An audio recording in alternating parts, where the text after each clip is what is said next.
Patrick Mas. Nous sommes avec André Joffre de l'entreprise Texol pour parler énergie renouvelable.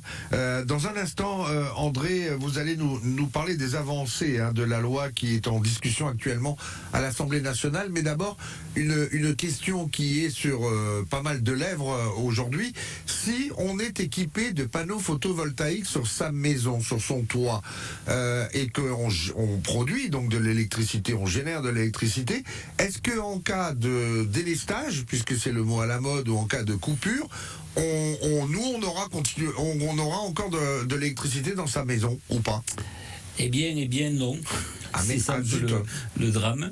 En fait, pour être plus précis, lorsque l'on est dans des sites isolés et où on a des bâtiments avec des panneaux photovoltaïques avec des batteries, là évidemment, on n'a jamais le réseau, puisqu'on est en site isolé, les refuges de montagne, tous les équipements de ce type-là.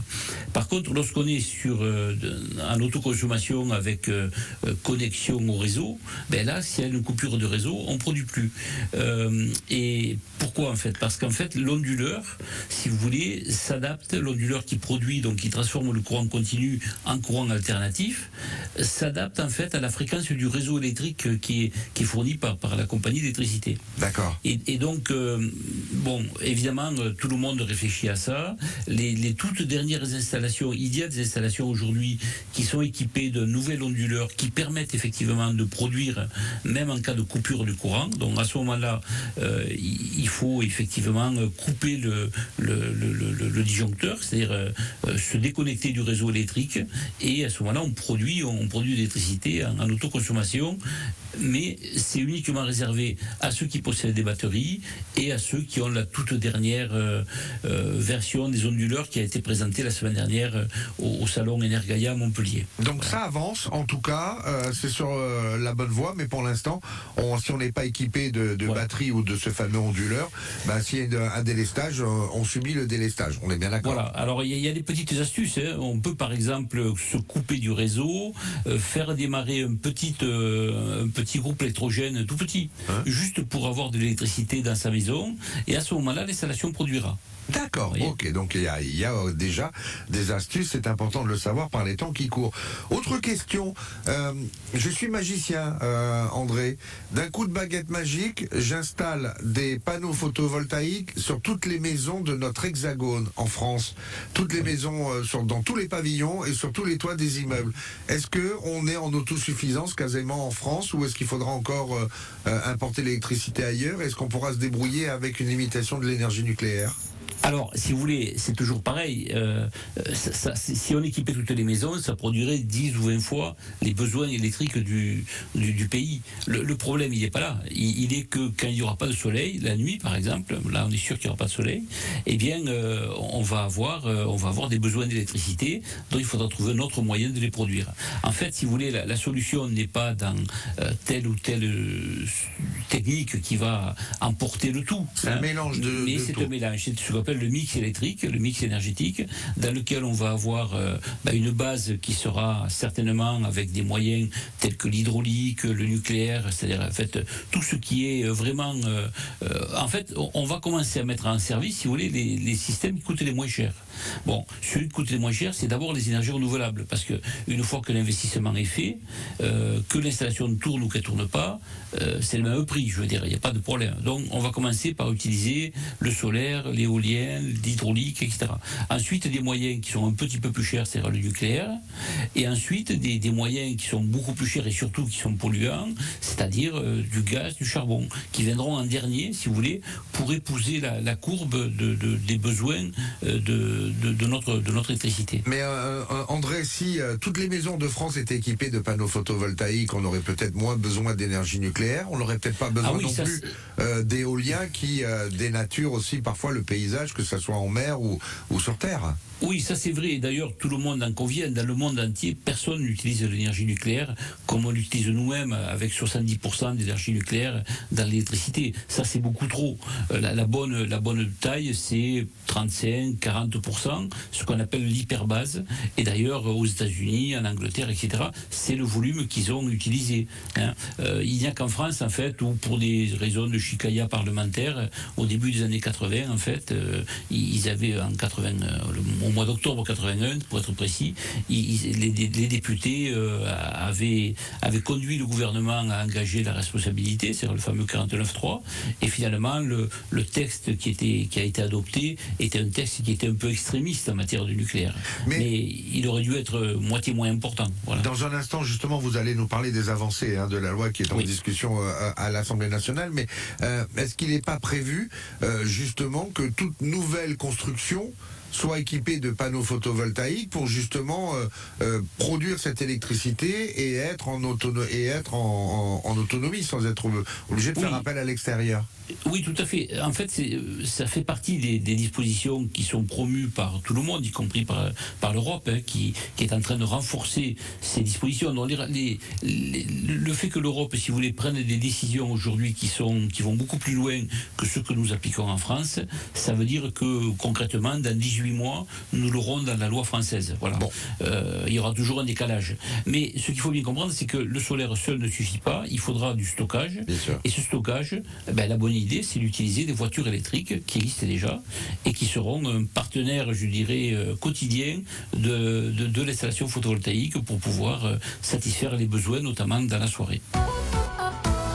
Côté expert, Patrick Mas. Et notre expert aujourd'hui, c'est le patron de Texol, c'est André Joffre, qui va nous parler dans un instant des discussions à l'Assemblée nationale, puisqu'il y a une loi qui est en train de discuter. Mais vos questions aussi sont les bienvenues au 04 68 35 5000. Jean-Lionel, bonjour. Oui, bonjour à tous. J'aurais une petite question à poser parce que je suis en train de faire une étude pour mettre des panneaux solaires chez moi. Oui. Et on me propose des batteries virtuelles. Voilà, donc je voulais savoir s'il y avait, qu'est-ce que c'était exactement. Enfin, c'est un peu flou ce qu'on me propose. Ok, André Joffre, qu'est-ce chaud les batteries virtuelles?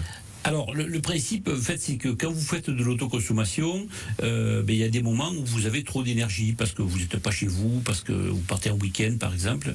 Et donc, si vous ne consommez pas, vous avez de l'électricité qui est en excédent. À ce moment-là, vous faites un accord avec la compagnie qui vous fournit de l'électricité et elle va vous stocker cette énergie. Alors, tout ça est virtuel, évidemment. Elle va comptabiliser l'énergie que vous injectez sur le réseau pour ensuite vous la rendre, vous la restituer lorsque vous en aurez besoin, dans la soirée, des jours où vous aurez beaucoup de monde à la maison, etc. On a un crédit alors? Voilà, c'est une forme de crédit en fait, et pour cela évidemment, vous payez un abonnement auprès de cette compagnie qui est un abonnement forfaitaire et qui dépend de la quantité d'énergie que vous voulez stocker. Donc en fait, si vous avez beaucoup d'excédents, bon, d'abord, c'est que votre installation n'aura pas forcément été bien calculée. Parce que ce qu'il faut pour que ce soit vraiment rentable, une installation solaire, c'est de faire en sorte que l'on ait peu d'excédents. Que l'on produise juste ce qu'il faut, mais que l'excédent soit vraiment exceptionnel. Donc, si vous voulez, cette question a été débattue à l'Assemblée, justement, pour être généralisée, et les députés l'ont rejetée, finalement. Parce que c'est une opération qui, finalement, n'est pas très, très intéressante du point de vue de l'intérêt qu'il peut porter, parce que le coût de l'abonnement n'est pas négligeable quand même. Donc voilà, il faut faire un petit calcul, regarder ce que vous allez consommer, ce que vous allez réinjecter, et vous pouvez le faire plus tard. Vous n'êtes pas obligé de le faire au moment de l'installation. Vous pouvez faire votre installation d'autoconsommation classique, et puis dans 1 an, dans 2 ans, si vous pensez que vous avez trop de réinjection dans le réseau, à ce moment-là, vous pouvez envisager une batterie virtuelle, mais vous pourrez le faire sur des chiffres concrets, réels, parce que c'est vrai que c'est très difficile de savoir ce qu'on va consommer et à quel moment, quoi. La coïncidence entre l'ensoleillement et la consommation. Donc Jean-Lionel, on ne vous sent pas trop motivé d'après les explications d'André Joffre? On peut peut-être résumer en disant qu'il est urgent d'attendre. Si, non, mais moi je suis motivé pour mettre des panneaux, mais bon, en tant qu'à faire, autant s'adresser à la personne qui connaît le mieux le sujet. Ouais. Donc les panneaux, oui, mais les batteries virtuelles et l'abonnement avec votre fournisseur d'électricité, attendre un peu déjà de savoir combien vous allez consommer. Voilà, ça je le sais, combien je vais consommer. Maintenant, je sais combien je consomme en hiver, et c'est là que j'ai besoin le plus d'énergie. Oui, bien sûr. Okay. J'ai un verre, voilà, que j'habite dans un autre pays où on consomme plus l'été que l'hiver. Oui, c'est une solution aussi. Mais là, on peut rien pour vous. Non. Merci en tout cas. Merci beaucoup et bonne fête de Noël. Bonne fête à vous aussi. 04 68 35 5000. Vous voulez interroger André Joffre, n'hésitez pas. Alors, qu'est-ce qui se passe à l'Assemblée? Qu'est-ce que chaud cette loi là encore? Alors, c'est une loi. Bon, vous savez que la France est très en retard pour les énergies renouvelables. On est le seul pays, avec la Pologne, je crois, à être en retard par rapport aux objectifs que nous sommes nous-mêmes fixés. Bon. Donc, et comme c'est un objectif contraignant, hein, c'est-à-dire que c'était à l'époque de Nicolas Sarkozy, et si je me souviens bien, c'était le sommet de Nice, on avait fixé ces objectifs de façon contraignante. Contraignant, ça veut dire que si on n'atteint pas les objectifs, on doit payer des indemnités. Et c'est le cas. C'est le cas. Cette année, la France va payer 500 millions d'euros à l'Europe parce que nous n'avons pas tenu les objectifs que nous nous étions fixés. Bon, donc le gouvernement, pour essayer de remédier à tout cela, a proposé une loi d'accélération pour essayer de faire en sorte que l'on gomme tous les petits obstacles en fait qui ça et là jalonnent la vie de quelqu'un qui veut faire du solaire. Et je peux vous dire que j'en connais un rayon sur le sujet. Et c'est vrai que ça va permettre d'améliorer un petit peu, de simplifier les procédures administratives pour faire plus facilement du solaire. Voilà. Donc pour monsieur et madame tout le monde, ça va forcément les impacter, les toucher. Oui, tout à fait. Il y aura des procédures qui vont être un peu simplifiées. Alors, je vous passe les détails parce que il y a beaucoup d'amendements qui ont été déposés, plus d'un millier, je crois. Mais bon, ce qui va changer notre paysage, je dirais, le plus important, c'est le fait que désormais, lorsqu'il y aura un parking de plus de 1500 mètres carrés, il sera obligatoire d'installer des ombrières de parking. D'accord. Donc ça c'est important parce que 1500 mètres carrés c'est pas si grand que ça finalement. Pour prendre un exemple, c'est un petit peu ce qu'on a sur le parking des cinémas Magaye-Castillé. Alors oui, c'est même non, là c'est plus gros quand même. C'est plus gros encore. Okay. Oui, là on est plutôt autour de 20 000 mètres carrés. Hein, donc vous voyez, c'est beaucoup plus petit. Non, c'est je dirais un parking de petites supérettes. Vous voyez, bon, voilà, aux alentours de Perpignan. Donc 1500 mètres carrés, ça sera obligatoire. Il y aura un délai, je crois, qui est fixé à 5 ans pour pouvoir le réaliser, et avec une amende à la clé si on le fait pas, c'est 20 000 euros hein, pour 1500 mètres carrés. Donc ça va représenter des sommes quand même assez importante. Hein. Et donc, ça, je pense que la plupart des opérateurs maintenant, des gestionnaires de parking vont s'équiper de panneaux solaires. Ça va être généralisé. Et ça, c'est une bonne chose parce que c'est du terrain qui est déjà imperméabilisé, qui est déjà artificialisé. Donc, c'est une bonne chose d'utiliser ces terrains-là plutôt que des terrains à usage agricole, par exemple. On a compris aussi, d'après vos explications, que la France est connue pour sa lourdeur administrative. Là, pour les usagers qui veulent s'intéresser au photovoltaïque sur leur toit de maison, il va y avoir des démarches beaucoup plus rapides et beaucoup plus simplifiées. Hein. On va enlever les intermédiaires.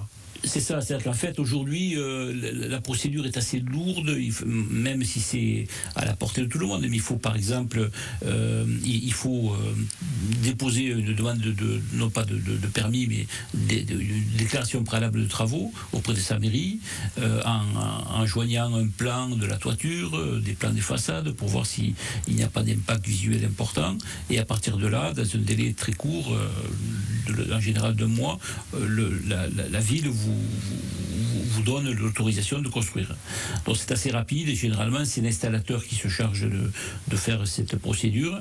Vous avez également une procédure de déclaration auprès de la compagnie qui gère le réseau électrique. Chez nous c'est Enedis, sauf dans quelques petites communes comme Saint-Laurent-de-Cerdan ou Praz-de-Moyo où il y a des régies municipales, mais sinon en général c'est Enedis. Et donc pourquoi il faut les informer? Parce qu'effectivement lorsque votre installation produit, eh bien il faut que l'opérateur à l'extérieur puisse être informé au cas où on injecterait de l'électricité sur le réseau sans qu'il soit prévenu. Donc ça, il faut qu'il soit véritablement, s'il a des interventions à faire sur le chantier, etc., sur le réseau, il faut qu'il soit prévenu de toutes les sources d'énergie qui peuvent exister dans le quartier et qui peuvent injecter sur le réseau. Et puis accessoirement, c'est aussi ce qui permet d'obtenir une prime à l'installation, et la prime qui était versée sur 5 ans, elle est divisée par 5 et elle était comme ça donnée pendant 5 ans. Là, elle est globalisée en une seule fois et elle sera versée dès l'installation, dès la mise en service de l'installation. Bon, ça c'est une bonne chose. En 2 phrases, avant de poursuivre dans un instant, André, on discute la loi actuellement sur les bancs de l'Assemblée nationale. On pense qu'elle sera mise en place quand et avec des décrets d'application hyper rapides? Oui, je pense, parce que c'est des petits décrets, ça va pas, c'est des choses qui sont assez faciles à mettre en œuvre, qui n'entraînent pas beaucoup de discussions. La loi, elle doit être votée normalement vers la fin de la semaine. Donc c'est maintenant. Donc premier trimestre 2023, on voilà, est bon. Tout à fait. On revient à notre rendez-vous expert avec André Joffre, le patron de Texol. Jean-Louis qui réalise l'émission, André me disait que il avait une coupure d'électricité dans sa maison, il possède une voiture électrique et c'est grâce à la voiture électrique, en inversant, qu'il a pu réouvrir ses volets. C'est-à-dire que aujourd'hui la voiture électrique peut servir de chargeur? Et oui, tout à fait. En fait, toutes les voitures ne sont pas encore équipées de cet onduleur qui marche dans les deux sens, mais ça va arriver et la norme va s'installer, va permettre que tous les véhicules désormais pourront fonctionner à la fois pour être chargés, ça c'est normal, pour pouvoir transformer le courant alternatif en courant continu, mais également de pouvoir transformer le courant continu en courant alternatif et donc alimenter la maison. On l'inverse alors. Voilà, c'est déjà le cas aujourd'hui dans certains pays. Bon, les Pays-Bas, par exemple, si vous prenez le soin tous les soirs quand vous rentrez chez vous de brancher votre voiture et donc de la rendre possible de permettre à votre maison de puiser dans la voiture pendant les heures de grande consommation, les heures de pointe, à ce moment-là, vous êtes gratifié de 60 € par mois à peu près pour cet abonnement finalement qui vous est porté, qui vous est payé par la compagnie d'électricité.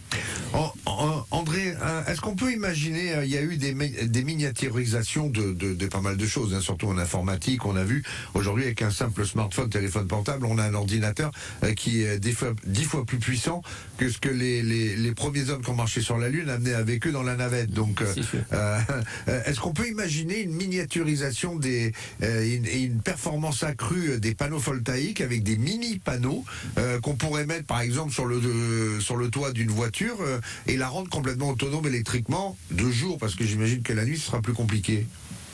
Alors, il y a des voitures qui existent avec des panneaux solaires sur le toit. Bon, pour l'instant, si vous voulez, c'est pas encore ça. C'est-à-dire que je crois qu'en Australie, ils ont réussi à faire tourner une voiture quasi en permanence aux alentours de 70 km/h, mais une voiture qui était très profilée, qui était avec très peu de prise au vent. Mais bon, aujourd'hui, si vous voulez, c'est vrai que les surfaces nécessaires pour pouvoir faire tourner un véhicule ne sont pas suffisantes. Mais est-ce qu'on avance sur la miniaturisation? Oui, alors oui, parce que écoutez, moi, bon, ça fait 40 ans que je fais de l'énergie solaire, mais quand j'ai commencé, les panneaux étaient 3 fois moins puissants. D'accord. Voilà. Donc c'est en progrès, ça avance. C'est en progrès. On pense qu'on va doubler à peu près d'ici une vingtaine d'années, qu'on va doubler la puissance des panneaux au mètre carré. Voilà. Ça va progresser. André, on est pratiquement à 10h. On a des questions. On aura l'occasion dès l'année prochaine de vous retrouver rapidement parce que beaucoup de gens. Une question d'Anne-Marie. Alors je vais la poser pour elle. Quelles sont les aides de l'État pour la pose de panneaux? Alors, lorsque vous faites de l'autoconsommation, c'est-à-dire que vous consommez votre propre électricité, vous revendez l'excédent au réseau, à ce moment-là, vous recevez une prime qui est, par exemple, pour 3 kW. Pour 3 kW, ça fait une vingtaine de mètres carrés. La prime est de l'ordre de 1 200 €.